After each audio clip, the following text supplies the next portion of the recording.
స్తుతులు స్తోత్రాలు వందనాలు తండ్రి. జీవాధిపతి నీకు వందనాలు స్తోత్రాలు నాయన. ఈ సమయంలో ఈ యొక్క వర్తమానాన్ని బోధిస్తుండగా నీ కృపను అనుగ్రహించండి తండ్రి. నీ జ్ఞానాన్ని వివేకాన్ని అనుగ్రహించండి. ఈ చిన్న వర్తమానాన్ని అయా బిడ్డలందరూ విని వారిదిలో భద్రపరచుకునేలాగా సహాయం దయచేయండి. ఈ చిన్న వర్తమానం ద్వారాగా వారందరూ ఎంతమంది బిడ్డలు తింటున్నారో వారందరూ కూడా రక్షణ పొందేలాగా, నీ నామలో బాప్టిజం పొందేలాగా నీ కృపను దయచేసి చిన్న కోడికని మీరు మాత్రమే జరిగించమని నీకే స్తోత్రాలు చెల్లించుకుంటూ యేసు నామములో అడుగుచున్నాం తండ్రి, ఆమేన్. 91వ దావీదు కీర్తన. ఈ 91వ దావీదు కీర్తనలో దావీదు మహారాజు సెలవిస్తున్నాడు, మహోన్నతుని సాటున నివాసించేవారు ధన్యులో అని దేవుడు సెలవిస్తున్నాడు. కానీ ఈ సమయంలో మహోన్నతుడంటే, సర్వోన్నతుడంటే గొప్ప దేవుడు. ఆ గొప్ప దేవుడు మన పక్షంగా సెలవిస్తున్నాడు. ఏమంటే మహోన్నతుని సాటున నివాసించేవారు ధన్యులు అంటున్నారు. ఆ మహోన్నతుడిని ఏ రీతిగా మనం కలిగి ఉండాలి, ఆ సర్వోన్నతుడిని ఏ రీతిగా మనము వెంబడించాలి, ఆ రాజాతి రాజుని ఏ రీతిగా మనం స్తుతించాలి అని మనలో మనమే పరిశీలించుకోవాలి. కానీ దావీదు మహారాజు అయితే ఎంతగానో దేవుని యందు భయభక్తులు కలిగి దేవుని స్తుతించటము, ఆరాధించటము, ఘనపరచటము. కానీ ఆ దావీదు మహారాజు ఏ రీతిగా దేవుణ్ణి ఆరాధించి స్తుతించారో ఆ రీతిగానే మనము కూడా ఆరాధించి స్తుతించాలని దేవుడు తెలియపరుస్తున్నారు. కానీ లోకాశ, నేత్రాశ, జీవడంబాలకి వేరైపోయి దేవుడికి సమీపంగా ఉండి దేవుణ్ణి ఘనపరచాలి. ఎవరైతే నన్ను ఘనపరుస్తారో వాళ్ళని నేను ఘనపరుస్తాను అని దేవుడు సెలవిస్తున్నారు. కానీ దేవుణ్ణి ఎవరైతే తునీకరిస్తారో దేవుడు కూడా వాళ్ళని తునీకరిస్తాడు. కానీ దేవుని తునీకరించకుండా దేవునికి లోబడే వారిగా, దేవుణ్ణి స్తుతించే వారిగా మనం కూడా ఉండాలనే ఈ సమయంలో దేవుడు మనకు తెలియపరుస్తున్నాడు. కానీ ఈ యొక్క మనము ఏ రీతిగా దేవుడి వైపు, ఏ రీతిగా ఆ యొక్క అడుగు జాడలో నడుచుకోవాలని మనల్ని మనమే పరిశీలించుకోవటం, మనల్ని మనమే జాగ్రత్తగా దేవుని వెంబడించాలని ఒక ఆశ, ఒక ఆవేదన కలిగి ఉండాలి. మనం ఈ రోజుల్లో ఆశ, ఆవేదన, ఆ తీర్మానం చాలా మంది కోల్పోయి ఉన్నారు. కానీ దావీదు మహారాజు అయితే ఆ తీర్మానాన్ని కోల్పోకుండా ఆ యొక్క ఆశలో నుంచి ఏనుగంచె వేయకుండా దేవుణ్ణి చాలా స్తుతించినట్లు మనం చూస్తున్నాం. కానీ ఆ యొక్క దేవుడు మన పచ్చంగా ఉండాలంటే మనం జిగటకల్లా ఊపి నాశనమైన గుంట నుంచి వేరై దేవుని వెంబడించే వారిగా, ఒక రోషం కలిగి, ఒక తీర్మానం కలిగి ఆ దేవుడిని మహిమపరిచే వారిగా మనం ఉండాలని దేవుడు మనకు తెలియపరుస్తున్నాడు. కానీ ఆ రోజుల్లో మన పితరులతో దేవుడు చెప్పాడు, మన పితరులతో దేవుడు ఏ రీతిగా అయితే ఆ యొక్క అడుగుజాడలో నడవాలని చెప్పినప్పుడు అదే అడుగుజాడలో నడుస్తూ దేవుని యందు భయభక్తులు కలిగి ఆ యొక్క మార్గంలో నడుచుకున్నట్లు మనం చూస్తున్నాం. కానీ ఇంటి అంతట్లో నమ్మకమైన వాడు అని మోషేతో చెప్పాడు. దేవుడి ఇంట్లో మనం నమ్మకం కలిగి, దేవుని యందు మనం నమ్మకం కలిగి జీవించిన ఎడల ఆ దేవాతి దేవుడు మన పక్షంగా ఉండి మనల్ని అద్భుతమైన కార్యాలు మన పట్ల చేసి మనల్ని ఉన్నతంగా దీవిస్తాడు. ఒక రోజున పిల్లలందరూ రోడ్డు మీద అడుక్కుంటున్నారు, చిన్న చిన్న పిల్లలు రోడ్డు మీద అడుక్కుంటున్నారు. ఆ పిల్లలు ఒక బేకరీ దగ్గరికి వెళ్ళారు. ఒక బేకరీ దగ్గరికి వెళ్ళిన తర్వాత ఆ బేకరీ యజమానుడు కొన్ని ముక్కలు ఆ డస్ట్బిన్లో వేయటము ఆ పిల్లలు చూశారు.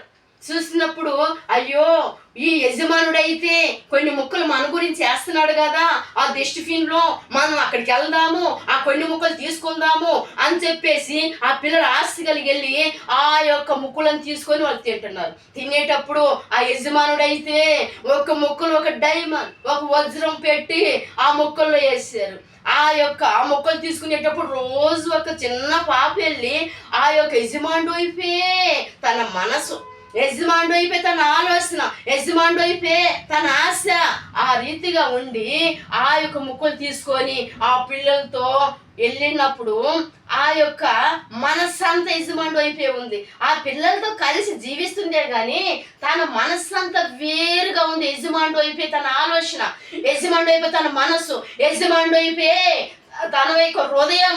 కనుక ఆ చిన్న పాపకి ఆ మొక్క దొరికిన వెంటనే ఆ మొక్క తీసుకొని పరుగున యజమాని దగ్గరికి వెళ్ళి యజమానికి ఇస్తుంది. యజమానుడా, ఇదిగో ఈ ముక్కలో ఒక వజ్రం ఉంది అని చెప్పి ఆ యజమానికి ఇచ్చినప్పుడు యజమాని ఎంతో సంతోషించాడు, ఎంతో ఆనందించాడు. ఈ పాప ఈ స్థితిలో ఉన్నప్పుడు కూడా నన్ను ఎంతగానో నమ్మకం, నా వైపే తన మనస్సు, నా వైపే తన ఆలోచన, నా వైపే తన తీర్మానము. ఆ ముక్కులో అమూలమైన వజ్రం ఉన్నప్పుడు ఆ వజ్రం తీసుకొని వెళ్ళిపోకుండా గనుక నా దగ్గరికే వచ్చి నాకు ఇస్తుందంటే ఒక నమ్మకం అని ఆ యజమాని చాలా సంతోషించాడు. అందుకనే మోషేతో దేవుడు అన్నాడు, నా ఇంటంతట్లో నమ్మకమైన వాడివి నీవు, నా ఇంటంతట్లో నమ్మకం ఉన్నావు నీవు అని మోసేతో చెప్పాడు. ఆ రీతిగానే మనం దేవుడి దగ్గర ఒక నమ్మకం కలిగి ఉండాలి. మనం ఏ స్థితిలో ఉన్నప్పుడు దేవుడు మనల్ని రక్షించాడు, మనం ఎలాంటి ఆలోచనలో ఉన్నప్పుడు, ఎలాంటి పాపములో ఉన్నప్పుడు, ఎలాంటి అపవిత్రతలో ఉన్నప్పుడు, ఎలాగా లోకంలో జీవించేటప్పుడు, దేనికి పనికి రాకుండా ఉన్నప్పుడు దేవుడు మనల్ని ఎలాగ రక్షించాడు, దేవుడు ఎలాగ మనల్ని పిలిచాడు, దేవుడు ఎలాగ మనల్ని ఒక స్థాయిలో నిలబెట్టాడు, అదంతా మర్చిపోయి గనుక దుష్టాలోచన కలిగి, దురాత్మ ఆలోచన కలిగి గనుక దేవుడికి దూరం అయిపోవటము అది కరెక్ట్ కాదు.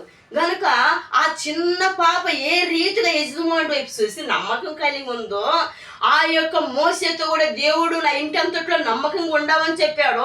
మన హృదయం, మన ఆలోచనలు, మన తలంపులు, మన ప్రవర్తన దేవుడి యందు నమ్మకం కలిగి గురి కలిగి మనం ఉన్న ఎడల ఆ దేవుడు గొప్ప కార్యాలు చేయటానికి మనపక్షంగా ఉంటాను అని దేవుడు తెలియపరుస్తున్నాడు.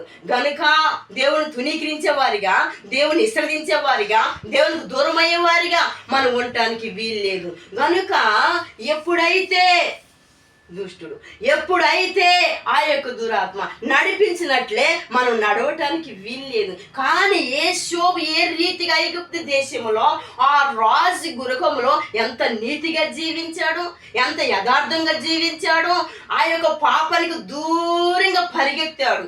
గనుక ఆ పాపానికి దూరంగా పరిగెత్తిన యోసేపుని దేవుడు గొప్పగా దీవించాడు.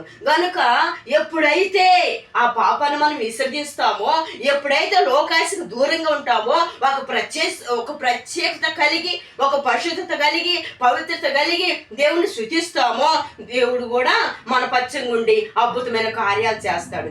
గనుక ఎప్పుడైతే మనము మన ప్రవర్తన యథార్థం ఉన్న ఎడ్ల ఆ దేవుడు మన పక్షంగా కార్యం చేస్తాడు. ఒక సముద్రం ఉంది, ఆ సముద్రంలో స్టీమర్ వెళ్తుంది, ఆ సముద్రంలో స్టీమర్ నీళ్ళ మీదనే వెళ్తుంది. ఆ నీళ్ళ మీద వెళ్ళేటప్పుడు ఆ స్టీమర్ అయితే నీళ్ళ మీద వెళ్తుంది, కానీ ఆ నీళ్లు స్టీమర్లోకి రావటానికి వీల్లేదు.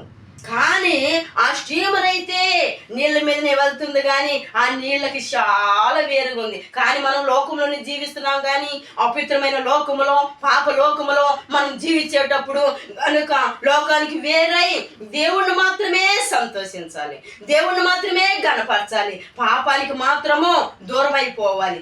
ఎప్పుడైతే పాపానికి దూరం అయిపోతామో మనం కూడా దేవుళ్ళో పరిశుద్ధత కలిగి ఉంటామో, మన పక్షం కూడా దేవుడు ఉంటాడు. దేవుడు అయితే మనల్ని ఎంతగా ప్రేమించాడు, మన కొరకు త్యాగం చేశాడు, మన కొరకు గాయాలు పొందాడు, ప్రాణం పెట్టాడు. కానీ మన స్నేహితులు కూడా పెట్టలేదు, కానీ మన బంధువులు కూడా పెట్టలేదు, కానీ మన బంధువులు కూడా మనకు దూరం అయిపోవచ్చు. కానీ యేసు ప్రభు వారైతే మన కొరకు ప్రాణం పెట్టి ఆ ఎన్ని కిలోమీటర్లు ఉన్న పరలోక రాజ్యాన్ని వదిలిపెట్టి ఈ భూలోకానికి ఎక్కడో ఉన్న పరలోక రాజ్యాన్ని వదిలిపెట్టి ఎంతో దూరంలో ఉన్న ఆ రాజ్యాన్ని వదిలిపెట్టి తండ్రిని వాటన్నిటిని వదిలిపెట్టి ఈ యొక్క భూలోకానికి వచ్చి మన కొరకు అంత త్యాగం చేసిన తండ్రిని మనం నిర్లక్ష్యంగా ఉంటే, ఆ తండ్రికి దూరంగా ఉంటే, ఆ తండ్రి కూడా మనకు దూరం అయిపోతే మన పరిస్థితి ఏంటి? ఆ తండ్రి కూడా మనల్ని చూసి కాస్త వదిలిపెట్టేసి మన కొరకు ఒక బాధ్యత తీసుకోకపోతే మన పరిస్థితి ఎలాగుంటుందో తారుమీరైపోతుంది. కానీ ఆ తండ్రి మన కొరకు అంత త్యాగం చేసినప్పుడు మనం తండ్రి కొరకు అంత త్యాగం చేయాలి. కానీ ఒక్కసారైనా తండ్రిని గణపరిచేవారిగా, తండ్రిని అమ్మడించేవారిగా, తండ్రిని స్తుతించేవారిగా మన క్రియ చూపాలి. నాయన, ఈ సమయంలో నా తండ్రి నువ్వు ఎంతగానో మాట్లాడావు నాయన. కానీ ఈ అమూల్యమైన మాటలు, శ్రేష్టమైన మాటలు అశ్రద్ధగా, నిర్లక్షణంగా వదిలిపెట్టడానికి వీల్లేదు. కానీ నీవు నీ అమూల్యమైన మాటలు విన్న ప్రతి ప్రజలు వారి హృదయంలో భద్రపరుచుకొని నీ అందు భయభక్తులు కలిగి, యథార్థ కలిగి, నీతిగా, న్యాయంగా నిన్ను వెంబడిస్తూ రోషం కలిగి భక్తి చేసి బుద్ధి గల కన్నికలకి ఎత్తబడేవారిగా సహాయం దయచేయండి.